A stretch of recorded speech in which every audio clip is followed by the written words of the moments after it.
Meet Comfort Zone, the Italian, science-led skincare brand trusted by estheticians and featured in over 7,000 spas worldwide. Founded by pharmacist Dr. Davide Bollati, Comfort Zone is powered by over 60 in-house chemists and skincare experts dedicated to skin longevity. Our clinically tested formulas blend advanced botanical and biotechnology research to deliver real results and elevate every treatment experience. Discover more at us.comfortzoneskin.com or follow at comfortzoneskin_official on Instagram. Did you know that working at a Massage Envy franchise location comes with perks you'll love? You'll have access to professional skin and body care products from brands you know and trust, like Marini Skin Solutions and PCA Skin, as well as free continuing education and training opportunities. And of course, an annual ASCP membership with insurance at no cost to you. Learn more about location-specific benefits when you search for open esthetician positions near you at massageenvy.com/SDcareers and apply today.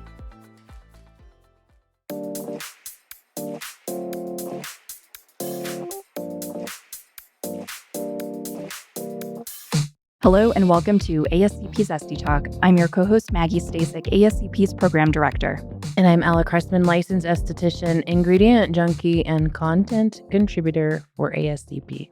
Ella, we have a shout out. Ooh. This goes to Dinah Upel. I met her at Esty Collab. She listens to every episode. Nice. Yeah, she's a huge fan, so this is for her. Hi, Dinah. Thanks. Cool. Today we're talking about skincare for 4-year-olds. Yes, for not tweens, not teens, but preschoolers. So this conversation has been popping up on social media, perhaps in parenting circles, I assume, in the beauty industry, and most recently with the launch of a skincare brand called Rini, marketed to children as young as 4.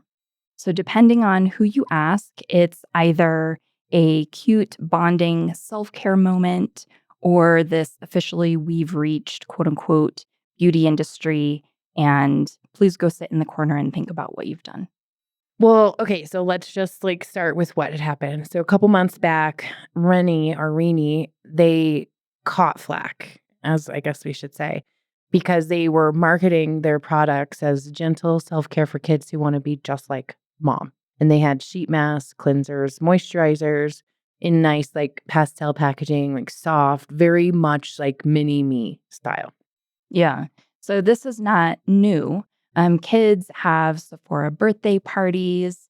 8-year-olds vlog their nighttime routines. Retailers have specifically been rearranging shelves to cater to this tween skincare hauls and things of that nature. Absolutely. But the worry is that what they're saying, that is there this normalizing of beauty rituals too early?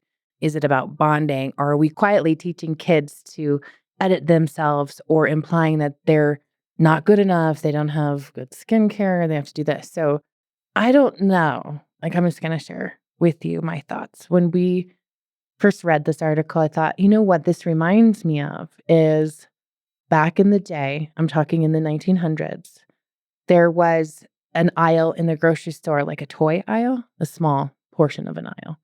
And there was these fingertips, not even fingernail tips. There was these long fingernails on this finger, and they would cap over your hands. And it was right next to this semi-pseudo heels with fur on them and fake jewels. And I remember wanting that so bad, or wanting my ears pierced. So this mimicking, or this mommy and me are wanting to look like mom or be like mom, this isn't new. No, and I am right there with you. I know exactly what fingertips you're talking about. Mm-hmm. And I would actually take paper clips and put them over my fingers so that I had this long, clackety fingertips that I would tap on the tables to mimic long fingernails. You were the beginning of ASM videos. Yeah, so it was just different, and that was toxic. We're talking or painting our nails like mom, hiding and getting her makeup. This is again, like I mentioned, from the 1900s. It's not new. What's different is what we're doing, what we're mimicking. You know what we had too in the 1900s? Candy cigarettes. Oh, hell yeah. Because those were like norms then, but those Yeah. now looking back, those were toxic norms Right. or harmful norms. So you would have to assume that they're complaining because the toxicity is self-image or I would say that the industry caught up to us where we wanted to be the, 1980s or 1990s working woman because they did start marketing products to us as kids. We had, glitter nail polish that peeled off and like the little high heels that you're talking about, the candy cigarettes. Mhm.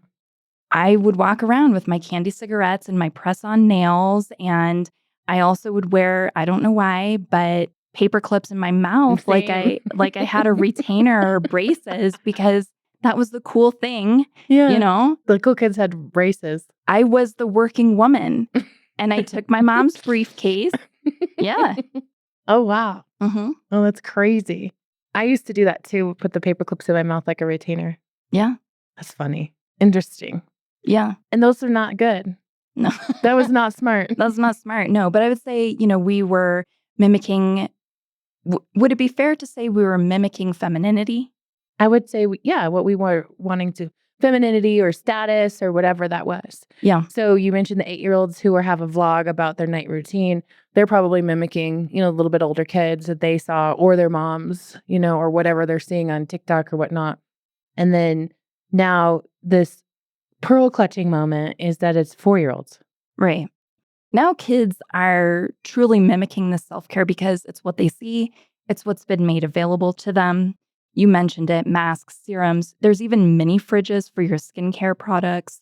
They're selling headbands with like little furry animal ears. It's still copying mom, but the cultural meaning has shifted, I think, from dress up fantasy to now wellness and take care of yourself. Self-care. So what the implication is that you're creating like a negative self-image. It could be seen also as self-care. And so we grew up wanting to emulate a working woman or a glamorous woman or a glamorous person, working person, and they might be growing up to value themselves first, to incorporate time. Like you remember last week we talked about little rituals for the new year. And we're talking about making time to drink coffee. That's what you said. Yeah. Right. But Yeah. now these kids are going to grow up and put themselves first. And we've seen that kind of shift in later generations away from ours, where we're like, yeah, everyone else, let me take care of everyone else first. Let me put everyone else's needs first. Let me have zero boundaries, So perhaps it's not as audacious as being implied. Rather, this isn't that big of a deal. But they're making it seem like it's a huge deal. Yeah. Almost like these little kids are being exploited, perhaps. Right. Yeah.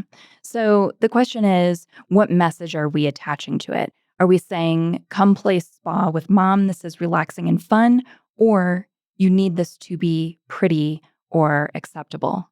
I say when you're saying are we saying? We're lumping a bunch like cultural in. And I say that message goes on to the parent. So honestly, it's probably the parent who's going to say whatever they feel.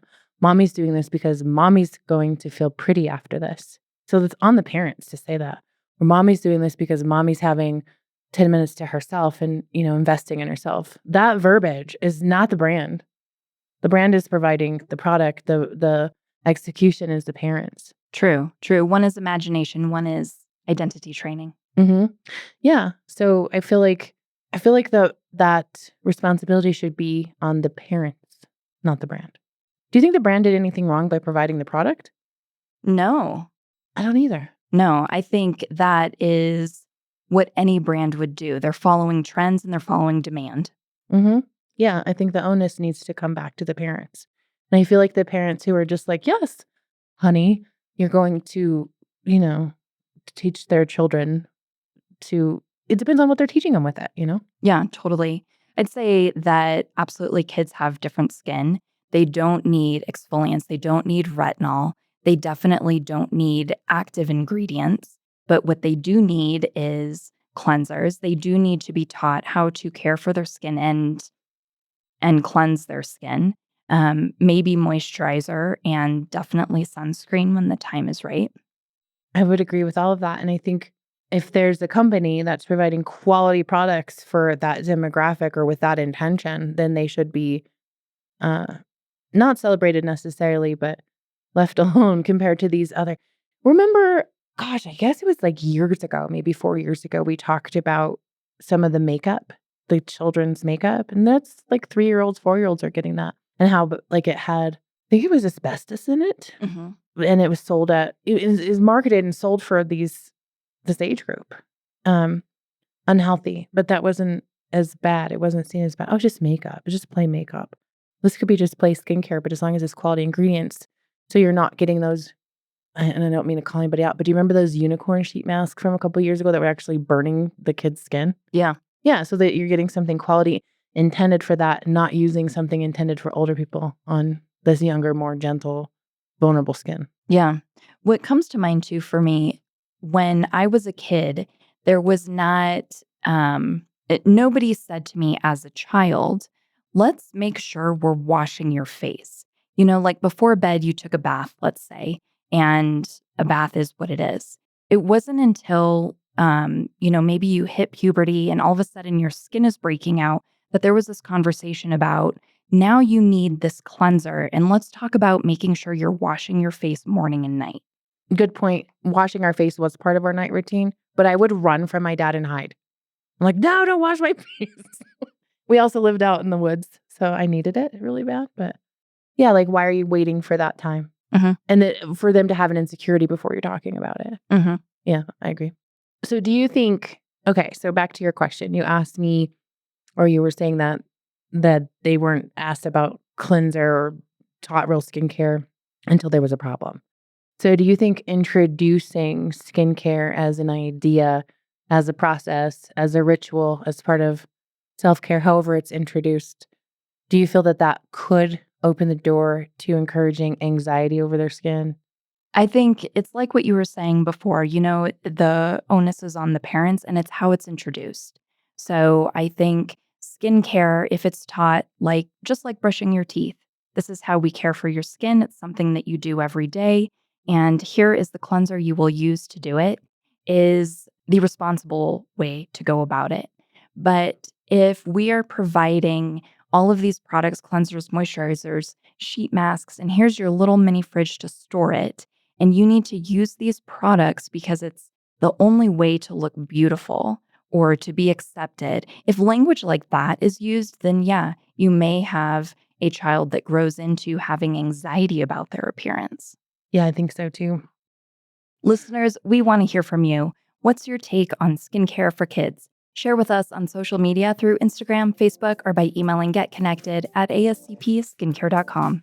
Thank you for listening to ASCP Esty Talk. And as always, for more information on this episode or for ways to connect with Ella and myself, or to learn more about ASCP, check out the show notes.